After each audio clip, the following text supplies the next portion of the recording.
Elijah and the Prophets of Baal. Part 1. A Land Without Rain. Good evening, dear listener. As you settle into your warm, quiet space, let your body rest and your mind drift like a gentle cloud across the sky. Tonight we visit a time of dust and silence, a land waiting for rain. This is the story of Elijah, a prophet, a man of deep faith and fierce purpose.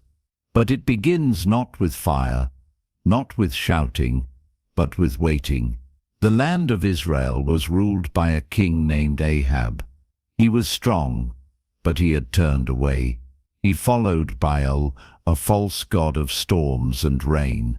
He built temples to him, encouraged others to bow, and so God sent Elijah with a message. Elijah stood before the king and spoke softly. "There will be no rain, not even dew, until I say so." And then Elijah disappeared. For 3 years the skies stayed dry. The rivers shrank. The ground cracked. The people cried out, but Baal remained silent. And Elijah waited, not in a palace, not in comfort, but by a small stream. There, God cared for him. Ravens brought him bread. Water trickled from the brook, and Elijah listened and prayed and waited for the next word. Let that rest with you now. Sometimes strength isn't in action. It's in stillness, in trusting when nothing changes. The land was dry, but something was growing. Faith.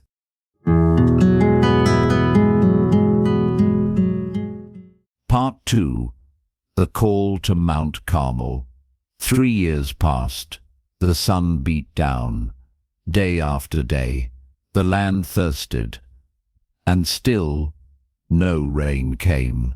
Then one day, God spoke to Elijah again. "Go, show yourself to Ahab. I will send rain."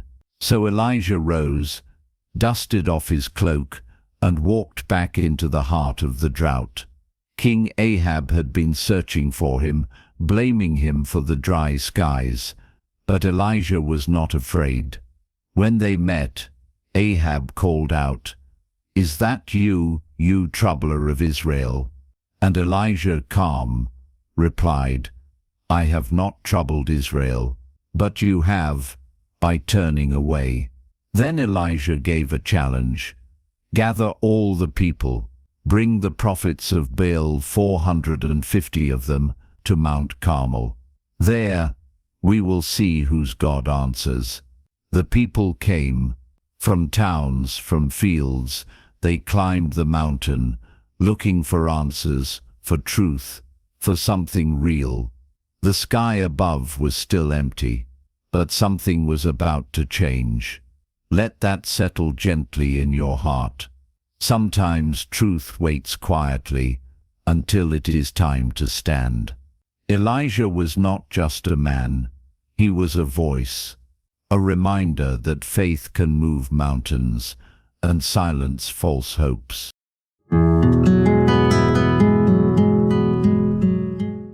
Part 3. The Contest of Fire. The people gather on Mount Carmel. The sky above is silent, but hearts beat loud with expectation. Elijah stands before them, his voice strong, but not shouting. "How long will you waver," he says, "between two opinions? If the Lord is God, follow him. If Baal, then follow him." But the people say nothing. So Elijah sets the terms. "Bring 2 bulls," he says. "One for Baal's prophets, one for me." They will prepare their bull, lay it on wood, but not light the fire. I will do the same. Then we will each call on our God, the one who answers with fire. He is God. And the people agree, their eyes fixed on the altars, their breath held. The prophets of Baal begin. They cry out. They dance. They call on Baal from morning till noon. O Baal, answer us. But there is no voice, no sound, no fire. Elijah watches quietly. Then he speaks again, not cruel but clear. Shout louder, he says. Perhaps he is asleep, or busy, or traveling. So they shout louder. They cut themselves. They bleed, but nothing comes. The sky remains still. Baal remains silent. Let that truth rest in you. False hopes demand much. They leave us empty. But truth waits to be seen, not forced. And now it is Elijah's turn.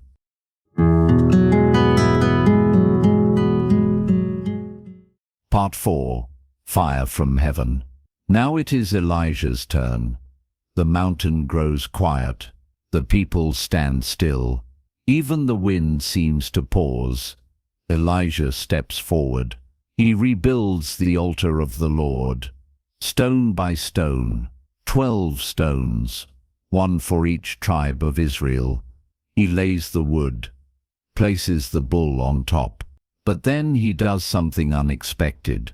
Fill 4 large jars with water, he says, and pour it over the offering. The people watch, puzzled. He says it again.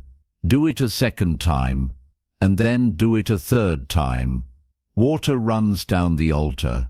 It soaks the wood. It fills the trench around the stones. The altar is drenched.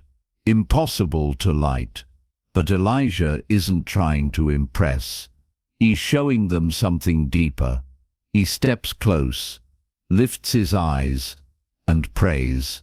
Lord, God of Abraham, Isaac, and Israel, let it be known today that you are God.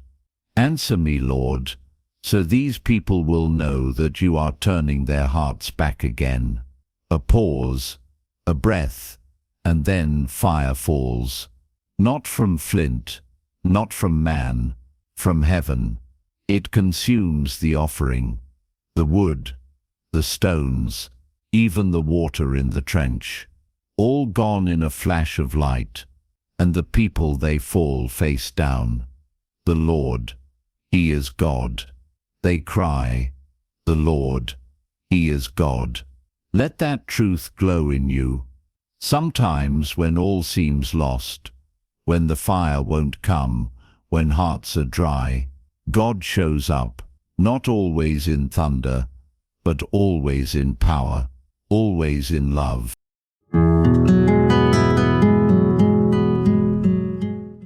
Part 5.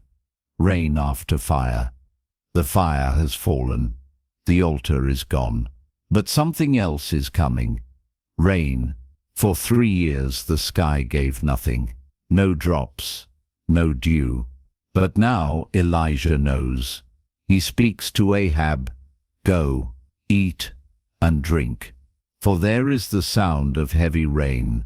And Elijah climbs higher, on Mount Carmel. He kneels down, face to the ground, and he prays. Then he says to his servant, "Go, look toward the sea." The servant goes, comes back. There is nothing. Elijah prays again, and again he sends his servant, 7 times. Each time, nothing, until the 7th. There is a cloud, the servant says, as small as a man's hand, rising from the sea. Elijah stands. The time has come. He tells the servant, "Go tell Ahab, hitch up your chariot before the rain stops you." The wind rises. The first drops fall, soft, then strong. Rain, real, falling over the dry earth, washing away the dust. And Elijah runs, faster than chariots, through the storm, not just in victory, but in joy, in the faithfulness of a God who answers. Let that truth rest with you tonight. The fire may come suddenly, but the rain, the gentle, needed rain, it comes in time. You may not see it yet, but hope is rising, like a cloud far off, like a promise fulfilled. Sleep now, dear listener. You are not forgotten. You are part of a story full of light and rain and love that never fails.